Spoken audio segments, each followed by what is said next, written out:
Olá pessoal, aqui é o Caco e nós vamos começar mais uma live. Não é live, agora vai ser aula. Porque eu não vou mais fazer live, vai sair tudo lá feio a imagem.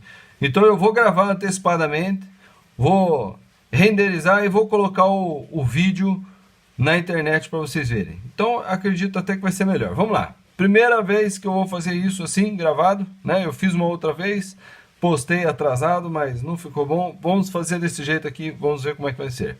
Então, antes de eu começar a falar sobre o assunto que é funções, tá? As palavras-chave aqui dessa parte são mfuna, tá? FC cedilha 1, FC cedilha 2, FC cedilha 3 e FC cedilha 4. Tá? Não é FC cedilha 1 barra 2, não. FC cedilha 1, FC cedilha 2, FC cedilha 3, FC cedilha 4. Tá? Que são os vídeos da playlist que logo vão aparecer aqui em cima, no izinho, vai aparecer um izinho ali, e daí vai ter os vídeos da playlist, tá? Eu vou colocar vários vídeos a respeito de funções, tá? Mas dessa aula aqui, essa aula 3, vai ser FC cedilha 1, FC cedilha 2, FC cedilha 3 e FC cedilha 4, ok? Então, nosso primeiro tópico é quem depende de quem. Vou explicar. Às vezes alguém chega para você com uma informação e diz assim: ah, quanto mais armas na mão da população, mais mortes haverá. O que essa pessoa está fazendo? Ela está relacionando duas grandezas, que se relacionam através de uma tabela, de uma fórmula, de um gráfico. Na verdade, o que está por trás dessa tabela, dessa forma ou do gráfico, é na verdade um estudo, que no caso do que eu acabei de falar, é falso, tá? Então, quando a gente relaciona duas grandezas, ó, duas grandezas, tá? Que se relacionam, ok? Bom, vamos pegar alguma coisa com menos polêmica. Por exemplo, eu chego num Xerox e falo assim: eu preciso tirar Xerox de uma folha, quanto custa? Aí a pessoa fala 50 centavos. Então, uma folha, 50 centavos não, 5 centavos. 5 centavos. Aí eu falo assim: e 10 folhas, quanto que vai custar? Aí o cara com aquela cara de raiva, né? Porque é só fazer o cálculo, né? Vai dizer 50 centavos. Aí você fala, e 20 folhas? Daí o cara vai ficar com a cara mais feia ainda e vai falar, R$1. Certo? Por quê? Porque existe uma relação clara entre a quantidade de folhas que você vai tirar xerox e o preço que você vai pagar. Ok? Então, a função, que é o assunto que nós vamos falar, ela trata justamente disso, de relacionar duas informações ou duas grandezas, tá bom? E uma dessas grandezas, ou uma dessas informações, ou melhor, uma dessas variáveis, porque varia a informação, né? A quantidade de folhas varia e o preço varia. Então, por isso que a gente chama de variáveis, porque ela pode variar de acordo com as regras e etc. Ou de quem usa essa função. Então, por exemplo, essa variável aqui, que é a quantidade de folhas, é o que a gente chama de variável independente. Porque eu chego lá e falo, eu tenho uma folha, eu tenho 10 folhas, eu tenho 20 folhas, eu tenho 100 folhas para tirar xerox. Isso não depende do preço. Na verdade, o preço depende da quantidade de folhas que eu vou tirar. Entendeu? Então, uma das variáveis a gente vai chamar de independente, tá? E a outra a gente vai chamar de dependente. Ok? Então, é só você pensar. Quem é que depende de quem? Ah, o preço vai depender da quantidade de folhas? Não. Na verdade, eu chego lá com a quantidade de folhas que eu quero tirar xerox e o cara vai me dizer o preço. Então, o preço depende da quantidade de folhas. Ou seja, a quantidade de folhas, ela é o quê? Ela é independente. Tá? Então, a variável independente, ela faz parte do domínio. E a variável dependente, ela faz parte da imagem. Tá? Então, dependendo da grandeza que eu colocar ali na minha fórmula ou na relação que eu estiver falando, eu vou obter um resultado que faz parte do conjunto imagem. Então, o conjunto de folhas que eu posso tirar xerox é o conjunto do domínio.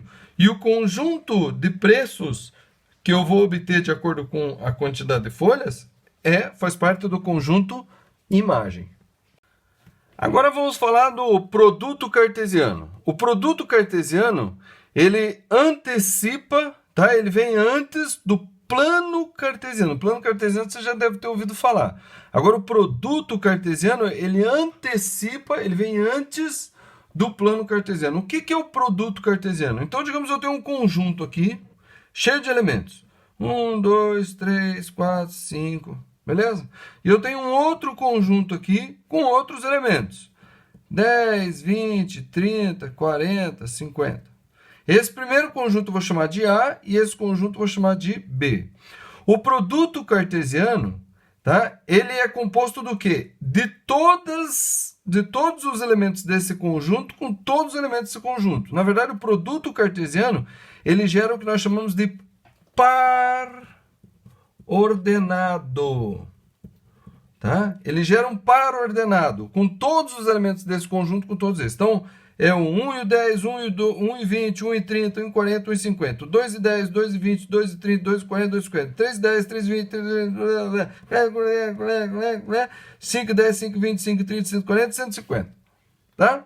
Então, todos esses pares, 1 e 10 é um par ordenado, o 3 e o 20 é outro par ordenado, tá? Então, todos esses pares é o que nós chamamos de produto cartesiano. Por que eu disse que ele antecipa o plano cartesiano?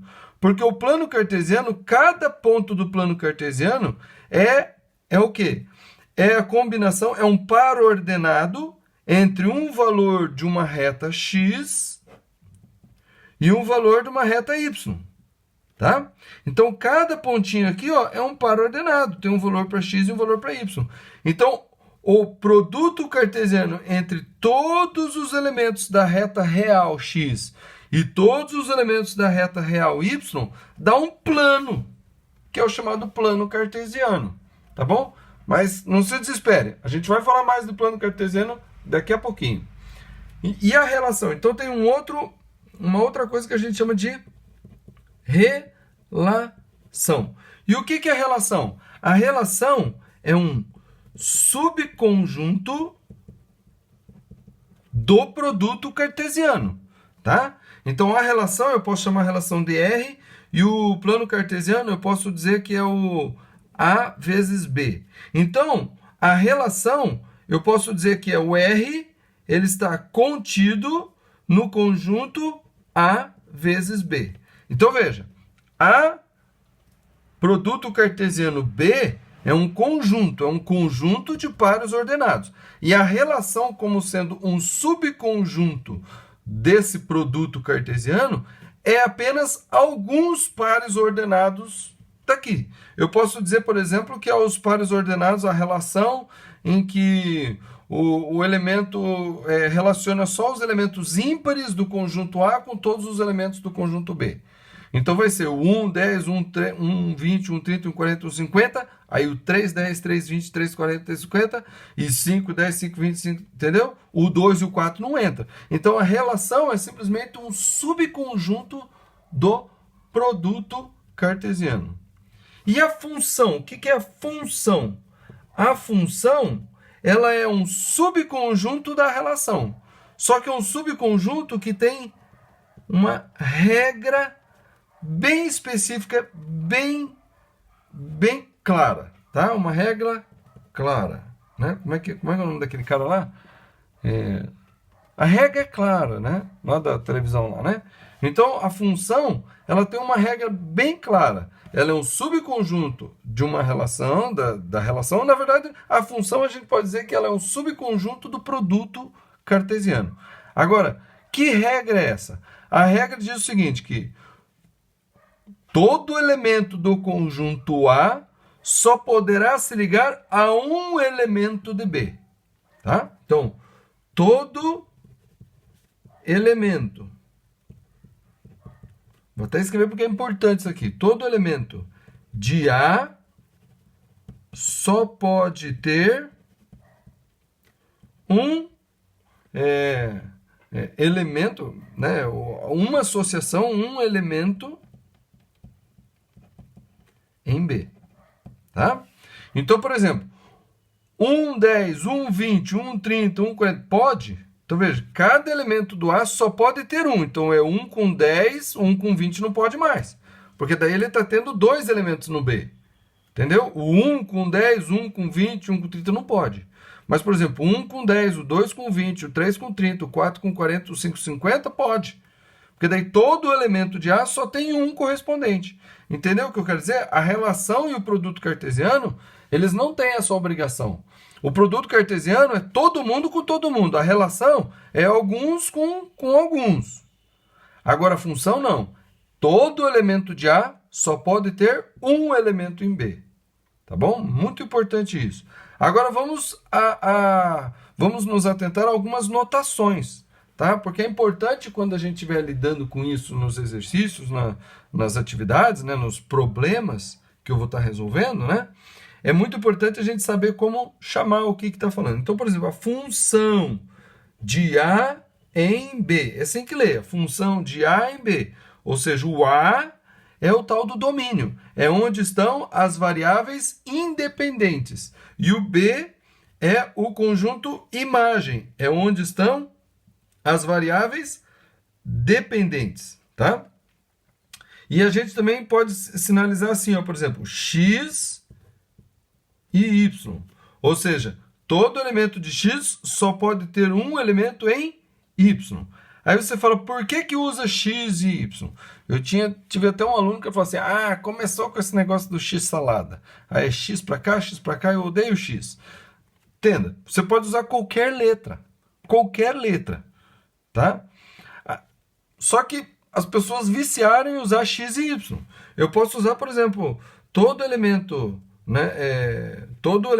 A do conjunto do domínio está relacionado a um elemento em B. Pode ser assim, tanto faz. Tá bom? E F, por que usa F? Pode ser F, pode ser G, pode ser H, tá bom? Então, a gente costuma dizer o seguinte, por exemplo, que F de X vai ser igual a Y. Ou seja, Y é uma função de X. Ou seja, o Y, ele depende do valor de X, tá? Então, função de X é igual a Y. Tá bom? Outro exemplo, a função ela também pode ter uma regra. Por exemplo, f de x ou só y igual a, por exemplo, 0,05 vezes x. O que é isso aqui? Isso aqui é a minha regra lá do Xerox. Quanto custa uma folha? X é o número de folhas que eu vou tirar Xerox. Quanto custa uma folha? 1 vezes 5 centavos, 5 centavos. Y é o preço. Entendeu? Quanto custa 10 folhas? Aí o cara, 50 centavos. Aí eu falo, tá, legal. Não, mas e 20 folhas? O cara fala, R$1, né, meu? Só fazer a conta. O cara vai virar para trás e falar, esse cara é muito burro, né? Não consegue nem fazer cálculo, né? Tá vendo? Mas ele tem claro na mente dele o que é a regra. Agora veja essa questão da função. Todo elemento de A só pode ter um elemento em B. Então o cara chega lá e fala assim, quanto custa para fazer um Xerox de 100 folhas? Daí o cara fala assim, R$5. Aí chega outra pessoa, né? Chega uma menina, aí fala assim, oi moço, quanto custa para fazer o Xerox de 100 folhas? Ele fala para você, é R$2. Certo? Aí tá errado, aí não é uma função. Aí não é função. Essa função, ela tá furada. Por quê? Para qualquer um, o preço depende do quê? Depende da quantidade de folhas que vai tirar Xerox. Não é de quem vem lá com tirar Xerox, ou como é que a pessoa fala, se ela é delicada, se ela é gentil ou não. Certo? Função é isso. Todo elemento de A só pode ter um elemento em B. E é isso aqui a gente chama da regra, tá? Lembrando que pode ser também G de X, né? G de X é igual ao quê? 3 vezes X. Pode ser também H de A Tá? Então h de A vai ser o quê? B. Lembra que eu falei? Você pode trocar a letra. Tá? Não tem necessidade de ser só F, X e Y. Pode ser outras. Mas, como eu falei, a gente gosta de usar muito F, X e Y. Agora nós vamos falar sobre o que é domínio e o que é imagem. E, na verdade, também o que é o contradomínio, tá? Mas vamos começar aqui. Domínio. O que é o domínio? São todos os valores possíveis para a variável independente. Então, é o conjunto de todos os valores possíveis para a variável independente. Lembrando que, na função, todos os valores do domínio só podem ter um correspondente no conjunto B, certo? Então, o domínio tem que ser todo A. Não pode sobrar nada lá no domínio. Não pode ter algum elemento lá no domínio que não tem correspondente. Daí está errado. Aí o domínio não está bem definido, tá? O domínio a gente também pode chamar de campo de definição ou campo de existência de uma imagem, tá bom? Então, no domínio que está o campo de definição ou existência da função, tá bom? Por isso que a gente tem lá o que nós chamamos de condição de existência de uma função, ou campo de existência, ok? E a imagem é o quê? É onde estão os valores que tiveram correspondente lá no domínio. Tá? Então, todo correspondente, eu pego lá um elemento do domínio e acho um correspondente, esse correspondente vai estar onde? No conjunto imagem. Tá certo? O contradomínio é onde poderão estar os valores que terão correspondentes. Tá? O conjunto imagem, que a gente geralmente chama, denota só por IM, ele está contido no contradomínio, que a gente chama geralmente de CD, tá bom? O contradomínio, ele pode ter algum elemento lá que não tem correspondente. O contradomínio ele é um conjunto um pouco maior, tá bom? A imagem não, a imagem são é o conjunto que tem correspondente. Tá? Na imagem não sobra ninguém. A imagem é o conjunto dos elementos que vieram de uma correspondência pela regra da função. Tá bom? Agora o contradomínio não. O contradomínio ele pode ser um conjunto maior, onde lá dentro está o conjunto imagem. Tá bom? Bom, o que a gente analisa bem nessa parte aqui que é importante? É a tal da condição de existência. Tá? É aqui que a gente vai ter muitos exercícios aí para vestibular, para concurso, etc. É a condição de existência. Então, a gente tem que fazer o seguinte, a gente tem que pegar a função e verificar quais são os elementos do domínio, ou seja, qual é o campo de definição do que eu posso colocar lá. É que nem eu chegar lá no Xerox lá e falar assim, vem cá, quanto é que custa para tirar Xerox de uma folha? Aí o cara fala, 5 centavos. Aí eu falo assim, e de menos 10 folhas? Ele vai falar o quê? Menos 10 folhas? Não, menos 10 folhas a gente não tira, não sei o que é isso. Então não está definido isso. Aí eu cheguei e falei, quanto é que custa para tirar meia folha? Ele falou, meia folha não tem, tem uma folha inteira, 2 folhas inteiras, é só número inteiro. Então lá a condição de existência, ou melhor, o campo de definição da função lá do Xerox é o quê? São os números inteiros. Não são os números inteiros, errei. São os números naturais, tá? Lembra lá que a gente acabou de ver no assunto passado de conjuntos, né? Que foi o de semana passada, que os números naturais são quem? São os elementos que começam do 0, 1, 2, 3, etc. Os números inteiros entrava quem? O menos 3, menos 2, menos 1, 0, 1, 2, etc. Lembra? Tá? Então não é número inteiro. O do Xerox não é número inteiro, porque senão eu chego lá e falo, quanto é que custa menos 3 folhas? Não custa. Tá? Lá no Xerox é só os números naturais. Não existe meia folha ou 1/3 da folha. Ele vai te dar o preço pelo número natural. Tá bom? Então, o campo de definição da função do Xerox é os números naturais. Ok? Então, o que a gente analisa? Algumas funções, ela não vem especificada lá qual que é o domínio. Então, nós que temos que entender. Às vezes a função ela vem escrita assim, ó, y é igual a 3x mais 4 dividido por x² menos 1. Tá? Então, aqui é uma função. Y é uma função de x. E o x está aqui, que é o que eu vou colocar. É variável independente e o y é variável dependente. Então, veja, essa função, aparentemente, ela está bem definida, mas não está. Tá? O correto a função é dizer f de x ou f de A em B, tá? Onde eu especifico quem que é o conjunto A. Então, eu tenho que especificar bem. Tá? Então, quando não vem a regra, o problema geralmente me pede. Ó, qual é a condição de existência de tal função? Então, o que a gente analisa basicamente? Quando eu tenho uma fração, eu tenho o número de cima, que é o numerador, e o elemento de baixo, que é o denominador. O número de cima ele pode ser positivo, negativo e pode ser zero. Porque zero dividido por qualquer número dá zero. Qualquer número é uma forçação, na verdade, né? Zero dividido por qualquer número não nulo é zero. Porque quando o denominador é zero, não existe. Ou é indefinido. Então, o denominador ele tem que ser o quê? Diferente de zero. Tá? Essa é a primeira coisa que a gente analisa quando a gente tem uma função que é condição de existência ou que o campo de definição, o campo de existência não está definido. A gente tem que ver se o de baixo, a gente tem que garantir que o de baixo não pode ser zero. Tá? Outra coisa que a gente vê é quando a gente tem uma raiz de índice par. Tá? Então, 2, ou raiz quadrada, raiz quarta, raiz sexta, índice par. Índice ímpar não tem problema. E o radicando aqui, então, quando o índice da raiz é par, o radicando ele tem que ser o quê? Maior ou igual a zero.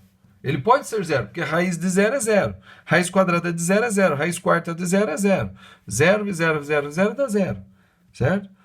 Então, poder ser zero pode. O radicando aqui, ele pode ser zero? Pode. Mas ele tem que ser o quê? Maior que zero. Porque se ele for menor que zero, a raiz quadrada de um número negativo não existe. Ou melhor, até existe, mas no campo dos imaginários, tá? No campo dos complexos. Mas daí é outra parte aqui, não é a função que normalmente a gente lida aqui, tá? Se a gente lidar com uma função que o domínio pode ser o campo dos complexos, daí vai estar escrito isso no domínio. Mas esse tipo de coisa aqui, a gente vai analisar quando falar o domínio da função, a gente vai analisar que o que está debaixo da raiz, que é o radicando, não pode ser negativo. Então, ele pode ser igual ou maior que zero. Agora, e quando eu junto essas duas condições? Por exemplo, eu tenho aqui o numerador e embaixo eu tenho uma raiz, né, quadrada ou raiz par de índice par de um número lá. Então, esse R ele vai poder ser somente maior do que zero. Ele não pode ser zero, porque ele está no denominador. Tá bom? Muito importante quando a gente calcula o domínio de uma função, esse conjunto que a gente vai dizer domínio, ele tem que satisfazer todas as condições. Tem outras condições de existência, mas por enquanto a gente vai lidar aqui só com radicais e fração, tá? Mas, por exemplo, quando se fala de logaritmo, daí tem outras condições de existência. Mas aí é outro assunto, isso é mais adiante ainda, tá? A gente vai ver ainda esse ano, mas mais adiante. Então, por enquanto, as condições de existência que a gente tem que analisar é essa aqui, ó. O denominador ser diferente de zero, o radicando de raiz com índice par tem que ser maior ou igual a zero. Agora, quando é radicando na fração, daí o radicando tem que ser somente maior que zero. E eu obtenho várias condições, tá? Muitas vezes uma das condições, ela permite aqui esse intervalo. Aí a outra condição permite que o que eu quero esteja somente aqui, ó. Então eu tenho que fazer o quê? Eu tenho que fazer essa condição, né? Essa condição A, essa condição B, ou melhor, esse subconjunto que uma condição gerou, esse outro subconjunto que a condição gerou, eu tenho que fazer A interseção B. E a minha solução ela vai ter que satisfazer todas elas. Tá? E satisfazer todas elas é interseção. Tá? União não é satisfazer todas elas. União é satisfazer pelo menos uma delas. Tá? Mas a interseção é satisfazer todas elas. Então, quando a gente fizer esse exercício de domínio, é isso que a gente tem que resolver no final das contas. Tá? Por isso que na aula 2, né, a gente falou de intervalos na reta real, porque é através dos intervalos que a gente vai conseguir fazer isso. Então, se você tiver alguma dúvida quando estiver resolvendo os problemas aqui de funções, a respeito disso aqui, que falar de intervalo, dá uma olhada nos exercícios lá de conjunto, onde fala de intervalos reais, ou intervalos ali de subconjuntos, tá? Que daí fica mais claro ali, ok? Agora é hora de falar exatamente o que é o plano cartesiano, tá bom? O plano cartesiano é onde a gente desenha os gráficos das funções, tá? E ele é composto de dois eixos, tá? Eixos perpendiculares entre si, ou também chamado ortogonais, tá? Cada eixo tem um nome bem específico. Então, o eixo horizontal nós chamamos de eixo das abscissas, tá? E o eixo vertical é o que a gente chama dos eixos das ordenadas. E cada ponto do plano cartesiano, ele vai ter uma coordenada. Então, o ponto P, por exemplo, ele tem as coordenadas A e B. Ou seja, o primeiro número, tá, que está entre parênteses aqui, ele vem do eixo das abscissas. E o segundo, né, esse B aqui, ele vem do eixo das ordenadas. Ok? Tá? Então, esse aqui é o básico. Lembre sempre, abscissa ordenadas e o conjunto aqui, né, o par ordenado, tá? É par porque são dois números separados por uma vírgula, tá? E é ordenado por quê? Porque o primeiro número é do eixo das abscissas e o segundo número é do eixo das ordenadas. Nunca o primeiro número vai ser da ordenada e o segundo vai ser da abscissa, ok? Então eu vou fazer aqui um plano, tá? Um plano cartesiano. Vou fazer os dois eixos, tá? Então o eixo vertical e o eixo horizontal, tá? A gente costuma colocar aqui x e y, porque como eu falei, a gente já está viciado no x e y, mas pode ser A, B, pode ser, quando você estuda física lá, você vê assim, tempo e força, ou tempo e posição, tá? Então você pode colocar o que quiser, mas eu, como eu estou viciado também, vou colocar x e y, tá? Então cada ponto aqui nesse plano, tá? Tem infinitos pontos, né? O plano todo, é a folha inteira, tá? Então, cada ponto desse plano aqui tem um par ordenado. Mas antes de falar do par ordenado, eu quero dizer o seguinte, quando você traça os dois eixos, o x e o y, eles se cruzam no que nós chamamos de origem, tá? Na origem dos dois eixos, é o zero dos dois eixos. Então, o eixo x ele é orientado para a direita. Eu costumo colocar setinha para os dois lados, tá? Só que, para deixar bem claro aqui, eu vou colocar só setinha no lado direito do eixo x, por quê? Para sinalizar que para cá é os números positivos, tá? Aí você fala, é só número inteiro? Não, tem 0,1, 0,2, 0,3, 0,4, 0,5, 0,6...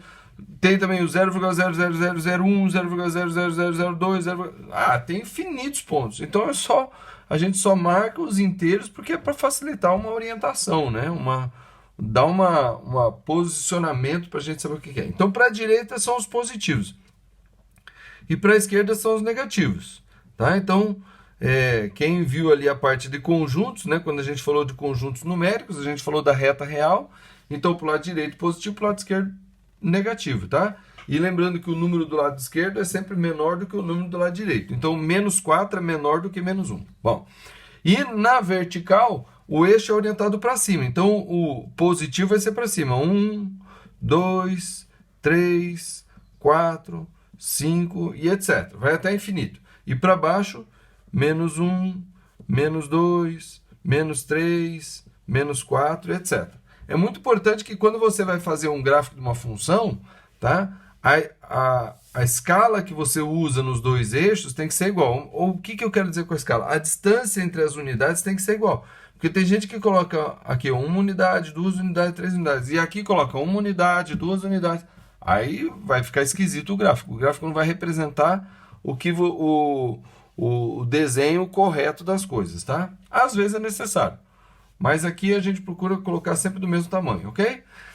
Então, cada ponto, então vamos dizer esse ponto aqui, tá? Ele tem coordenadas, ó. Essa parte aqui, essa retinha que eu fiz aqui, né? Esse segmento de reta que eu fiz aqui, ele é paralelo ao eixo Y. E esse daqui em cima que eu fiz aqui, ele é paralelo ao eixo X. Ou do eixo das ordenadas, das abscissas, e paralelo ao eixo das ordenadas. Por que que ele tem que ser paralelo? Porque é como se esse plano todinho fosse quadriculado, né? Não é quadriculado porque são infinitos pontos, né? Não são só riscos nos inteiros, mas a direção do x, ela vai estar paralela ao eixo y, tá? Ó, tudo aqui nessa direção tem abscissa 2. Tudo aqui nessa direção tem abscissa 3.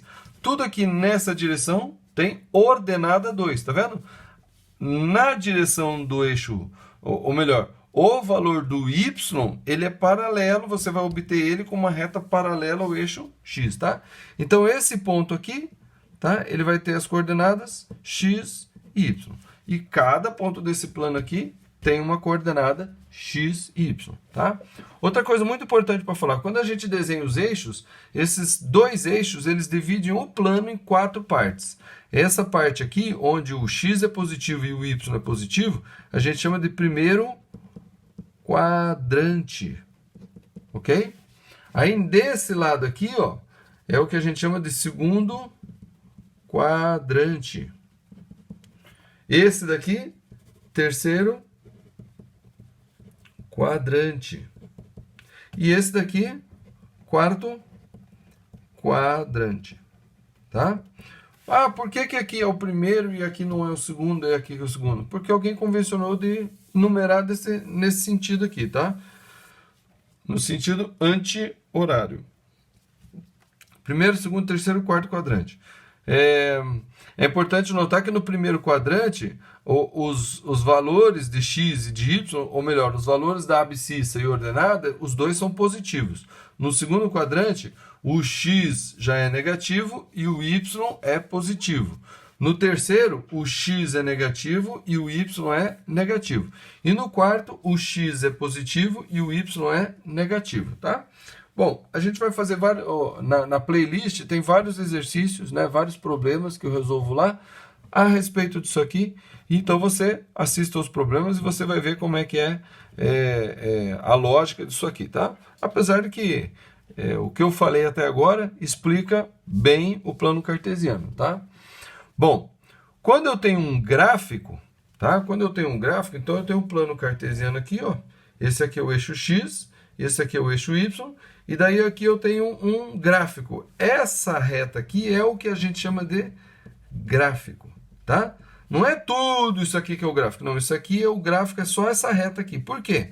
Porque essa reta aqui, ela vai representar a função ou uma relação. Porque cada ponto dessa reta aqui, ó, tem um valor para x e um valor para y, um valor para x e um valor para y, um valor para x e um valor para y, um valor para x e um valor para y, um valor para x e um valor para y, um valor para x e um valor para y, um valor para x e um valor para y, um valor para x e um valor para y, um valor para x, y, estou cansando, x, y, tá? Ó, x, y e etc. Tá? Então, cada ponto aqui, e eu não fiz todos os pontos, porque são infinitos pontos, porque um do ladinho do outro dá uma diferençazinha entre a abscissa de um e do outro, mas são pontos distintos, tá bom? Lembra quando eu falei aqui sobre a parte aqui do produto cartesiano? O produto cartesiano são todos os pares ordenados do conjunto A e do conjunto B. Então, o conjunto A aqui vai ser quem? Vai ser o eixo X. E o conjunto B vai ser o eixo Y. Então, todos os pares ordenados, ou seja, o 1 com todos os números daqui, né, do eixo Y, o 2 com todos os números daqui, do eixo Y, o 3 com todos os números, o 4 com todos os números, e não só 1, 2, 3, 4, mas esse daqui com todos os números, esse aqui. Então, o plano é o produto cartesiano. O plano, todo ponto do plano faz parte do conjunto do produto cartesiano. Agora, esse gráfico aqui não. Esse gráfico aqui são só alguns pontos do plano. Então, esse gráfico aqui, ele vai ser a relação, né, que a gente viu aqui também, ó. Ele vai ser a relação, ou seja, um subconjunto do produto cartesiano, ou a função, tá? O que nos interessa aqui aprender mesmo é a função, mas também tem vários problemas aqui que falamos de relação e função, tá? Então, esse gráfico, esse risco aqui, ele somente relaciona alguns pontos do plano. Aí você fala, mas são infinitos pontos? São infinitos pontos, mas mesmo assim é um infinito menor do que o infinito de todos os pontos do plano, tá? Então, esse gráfico aqui, ele vai...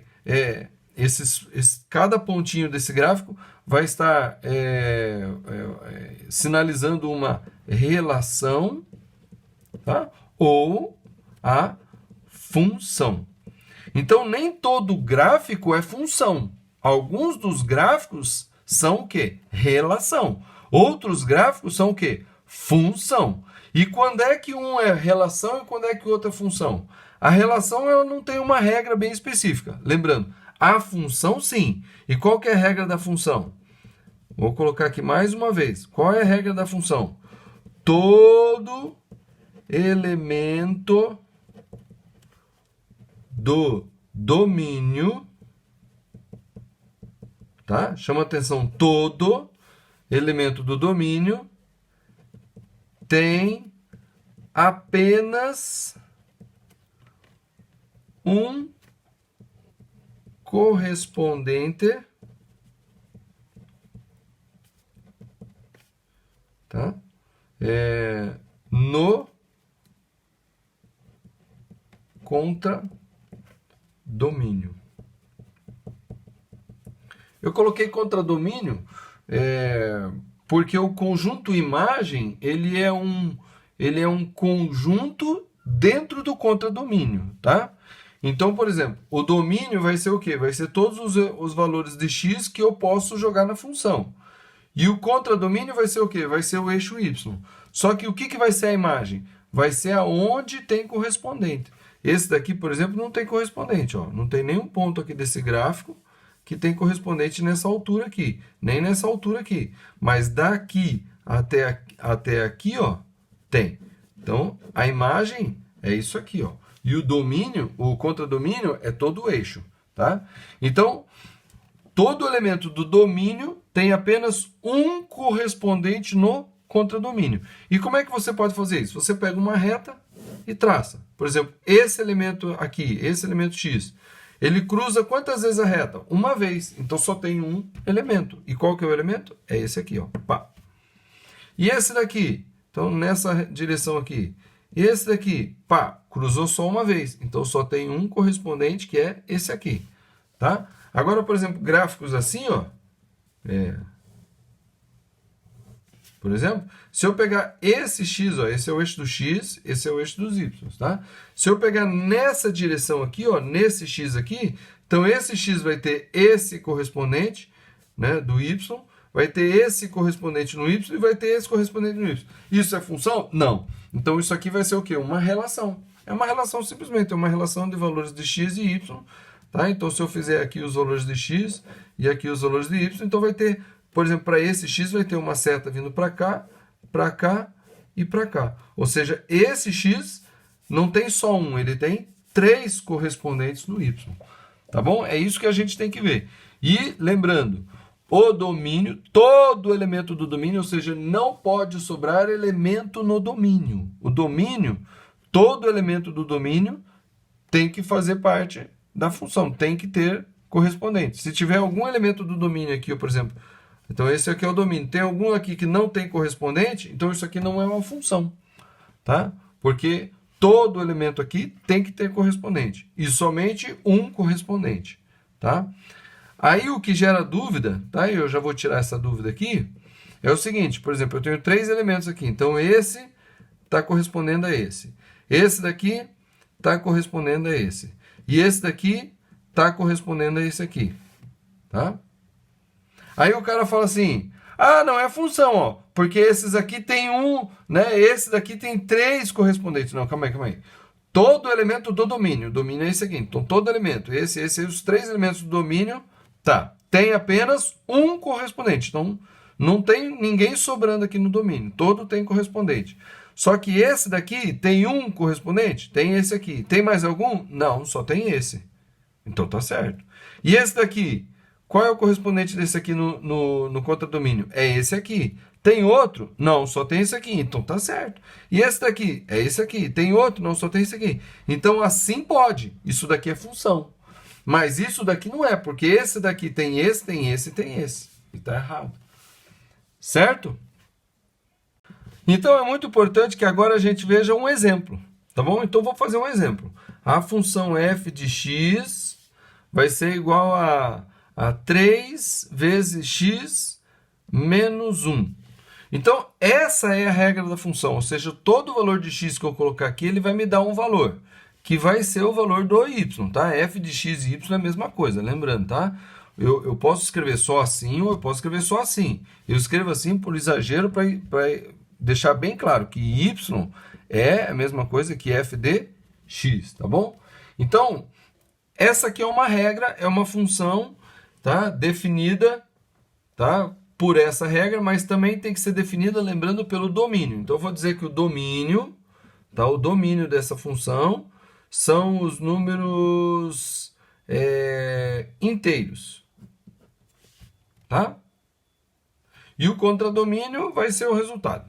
O contradomínio eu não preciso. Na verdade, o que é importante eu deixar claro, tá? No problema é o domínio. Na função é o domínio. Lembrando aqui, ó, o domínio é o campo de definição ou de existência da função. É o campo que define a função. Tá? Então, por isso que o domínio é muito importante eu sinalizar ele. Então, eu vou colocar alguns números. Vou fazer aqui o plano. Tá?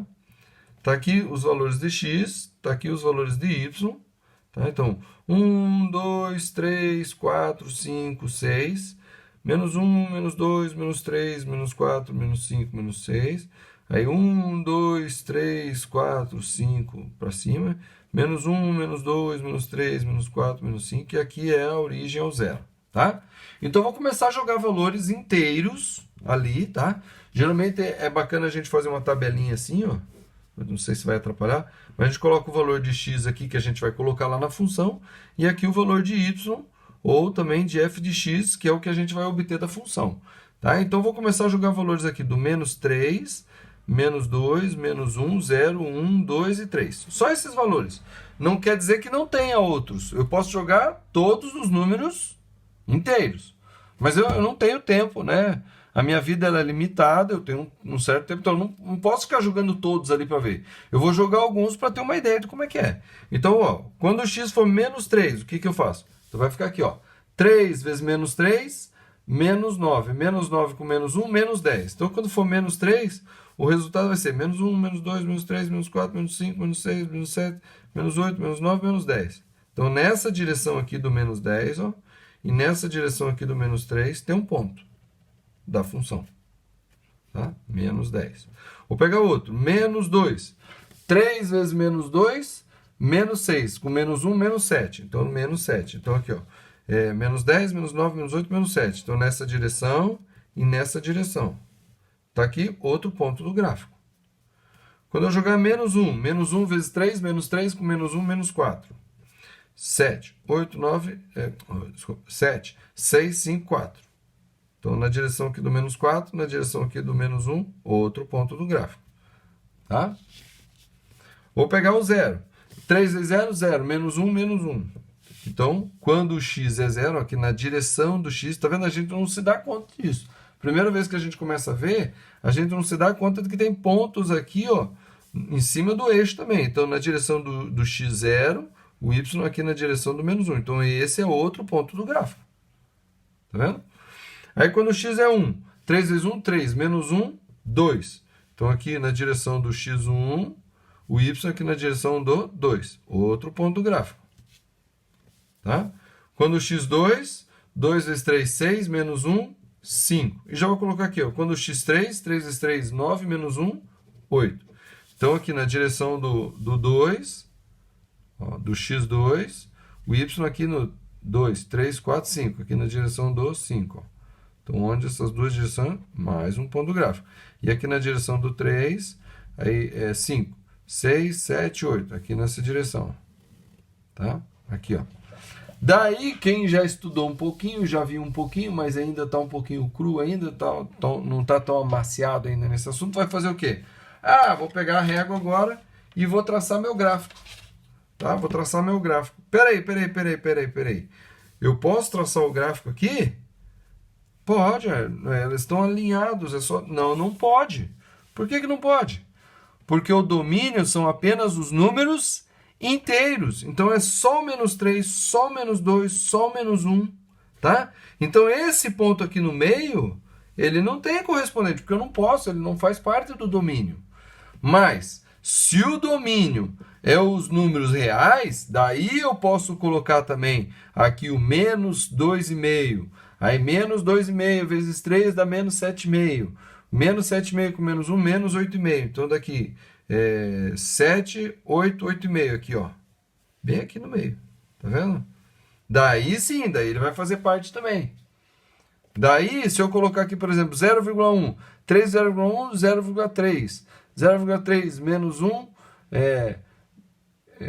menos 0,1, né? Eu falei, né? Então, menos 0,3 com menos 1, menos 1,3. Então, tá aqui, ó. Menos 0,3 aqui, vai vir aqui no menos aqui, ó. Então, todo ponto daí vai ter. Então, esse daqui, né? O meu gráfico tá uma beleza, porque não ficou bem alinhado, né? Tá vendo os pontos?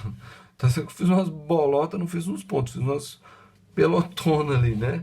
Mas, quando o domínio é os reais, daí eu posso traçar a reta. Porque daí todo pontinho dessa reta tem correspondente ali. Tá? Se eu colocar um valor para x, eu vou achar um valor do correspondente. Ok? Então, olha só. Agora, o que eu quero? Agora eu quero que você pegue ali os vídeos da playlist e segue os vídeos da playlist. Tá? Eu ainda não tenho todos eles ali colocados, mas eu vou colocando e você vai vendo e vai assistir todo esse assunto. Até a próxima semana, tá? Até a próxima terça-feira. Esse assunto você já vai ter que ter visto todos os vídeos ali da playlist e vai ter que ter feito. Essa playlist, ela começa grande, tá? Tem, se eu não me engano, mais de 20 exercícios, mais de 20 problemas aqui que eu vou resolver e vou colocar nessa playlist. Aí você vai lá e assiste que você vai ter uma noção bem certinha sobre isso aqui. É muito importante saber bem isso daqui, por quê? Porque sabendo bem isso daqui, você não vai ter problema nenhum com a função do primeiro grau, função do segundo grau, função exponencial, função modular, função logarítmica, tá? Que a gente vai ver tudo isso ainda esse ano, tá bom? Então, vai lá, estuda, vê a playlist. Se tiver alguma questão, põe nos comentários desse vídeo aqui, tá bom? E lembrando que agora as aulas que eu chamava de live, né? Agora não vai ser mais live, tá? Agora vai ser aula número 3, aula número 4, aula número 5. Porque fica melhor assim, a imagem fica melhor, fica mais claro, tá bom? Então, se você tiver alguma dúvida, alguma sugestão, ou quiser fazer algum comentário, tá? Vai lá nos comentários, faça aí. E peço encarecidamente para vocês fazerem esse favor para mim. Compartilhe os vídeos desse canal. Compartilhe o que você está aprendendo aqui, os vídeos aqui com outras pessoas também, tá bom? Muito obrigado e até a próxima.